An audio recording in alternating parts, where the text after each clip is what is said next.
Le Conseil des ministres de ce mercredi qui s'est tenu à la fin de l'année a été une occasion propice pour le Premier ministre Anatole Koliné-Makosso de dresser le bilan de l'action gouvernementale pendant les 12 derniers mois avant de faire des projections de la nouvelle année.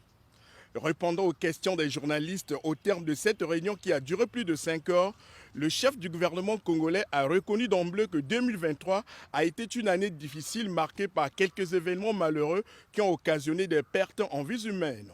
Allusion faite à la tragédie du stade Orlando et aux récentes inondations qui ont touché l'ensemble du pays. 2023 arrive à son terme avec tout ce que nous avons connu comme enjeux et défis. On va commencer par quelque chose qui nous a attristés. C'est cette situation terrible que nous avons connue avec la mort d'une trentaine de nos compatriotes, de plus d'une trentaine de nos compatriotes, à la suite de l'opération de recrutement et d'enrôlement au sein des forces armées congolaises. Vous avez vu comment le président de la République est intervenu pour soutenir les parents, pour soutenir les familles éplorées.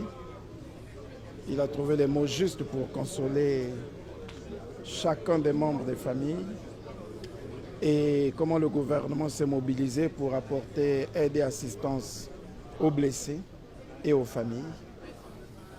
2023, s'il faut toujours continuer dans cette série noire, c'est un peu les compatriotes qui viennent aussi de trouver la mort à la suite des inondations que nous sommes en train de vivre un peu partout dans le pays.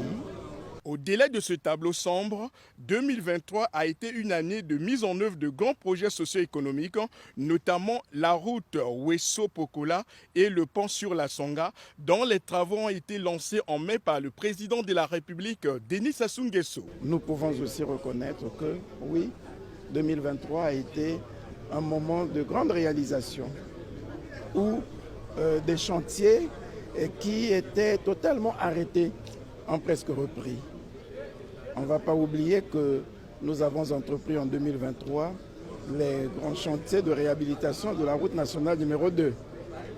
Et que, contrairement à ce que cette route était il y a quelques années, aujourd'hui, on peut penser que la circulation est en train de redevenir relativement normale avec les travaux qui sont en train de s'y réaliser.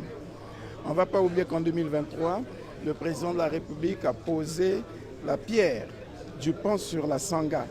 C'est un ouvrage important, emblématique, qui va nous donner la possibilité de poursuivre les travaux du corridor 13, qui va nous amener jusqu'à Bangui.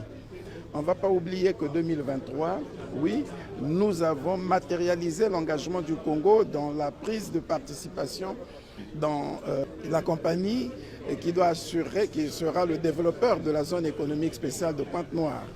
Voilà, et ce qui nous permet effectivement d'envisager une vraie diversification de l'économie au travers des zones économiques spéciales. Ces efforts, a conclu le Premier ministre, seront poursuivis en 2024.